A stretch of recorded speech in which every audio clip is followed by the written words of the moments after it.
Welcome to our CT review. Question 1 says, state the point of intersection shown on the graph. Well, we can see right here that the point of intersection is at -2, -4.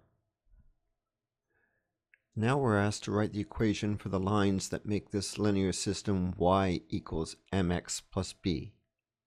So basically what they're asking for is they want the equation of line A and they want the equation of line B. In order to get the equation, we need two things. We need to know the slope and we need to know the y-intercept. So let's look at line A first. We can see that the y-intercept is 4, so b equals 4. And we can see that the slope is 4 as well. So to see that, let's start at any given line here, nice even line there, and count up 1, 2, 3, 4, which is the rise, 1, 4 over 1. So that's how we're able to determine that the slope is 4. So once we have the y-intercept and the slope, we can say that y equals 4x plus 4. Now looking at line B. Again, we need two pieces of information. We need to know the y-intercept and we need to know the slope. Well, the slope is 1/2 and the y-intercept is -3. So let's start right here at the y-intercept and see how we can determine the slope.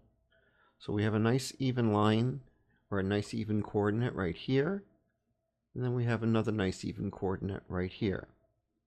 So our rise would be 1 and our run would be 1, 2. So 1 over 2 gives us a slope of 1/2. So once we have the slope and the y-intercept, we can write our equation y equals 1/2 x minus 3.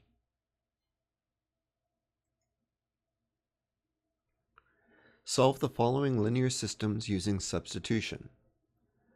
So to use substitution, we have to make sure that both of our equations are in slope-intercept form, which they are very conveniently.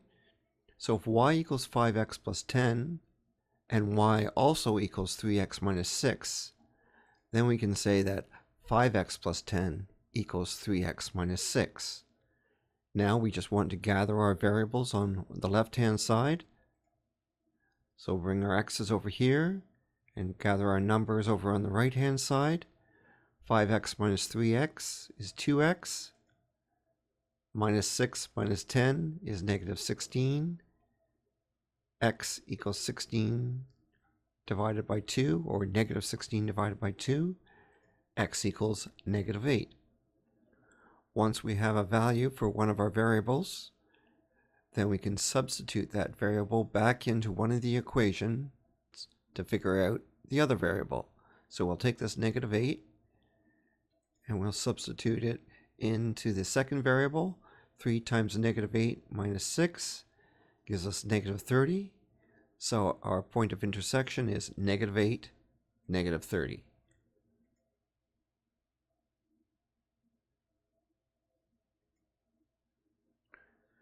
Solve the following linear system using elimination.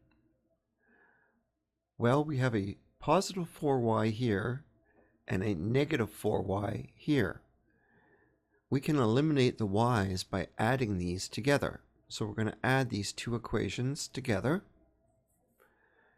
2x plus 3x gives us 5x. Positive 4y plus -4y eliminates the y's. And 12 plus 8 gives us 20. 5x equals 20. X equals 20 divided by 5. X equals 4. Now that we have a value for one of the variables, we can substitute this value back into one of the equations and find a value for y. We do that, isolate y, and come up with a value of 1 for y. So our solution or intersection is 4, 1. Answer the question for the following graph. What are the coordinates for the point of intersection? Well, looking at the graph right here, we can see that the intersection is 50, 1000. And what does the point of intersection mean in this problem? Well, the x-axis is the number of guests, and the y-axis is the total cost. So this intersection right here means that 50 guests will cost $1,000 for both of these two graphs. When is Crystal Palace cheaper? Well, Crystal Palace starts off more expensive, but it becomes the cheaper option once we're past 50 guests. How much does the Grand Ballroom charge for their sign-up fee? Well, their sign-up fee is the initial charge with 0 guests. That's $400. How much does the Crystal Palace charge per person? Well, that will be the slope, and that works out to $10 per person. And when might somebody consider using the Grand Ballroom? Well, the Grand Ballroom is the cheaper option right up until you get up to 50 guests, and after that it becomes more expensive. So anything fewer than 50 guests would make the Grand Ballroom the cheaper option. Solve the following equations. 5x equals 60 minus 20, 5x equals 40, x by itself equals 40 divided by 5, x equals 8. Question B. So we're going to try and gather all our variables on the left-hand side and put our numbers on the right-hand side. Negative 3a minus 4a plus 4a equals 30 minus 3. Gives us negative 3a equals 27. A equals 27 divided by negative 3. A equals negative 9. Question C, once again, gather all our variables on the left-hand side. 4x 9x equals 2 plus 8. Negative 5x equals 10. X equals 10 divided by negative 5. X equals negative 2. The cost to rent a banquet hall is $250 plus $25 for every guest. This is represented by the equation C equals 25N plus 250, where C is the total cost in dollars to rent the hall, and N is the number of people attending the event. If the total cost to rent a hall for a wedding reception was $3,375, how many people attended the event? Or in this case, for question A, we're given the total cost, and we're asked to find the number of people, so we want to solve for N. So we'll gather our values together. 3375 minus 250 equals 25N. 25N equals 3125.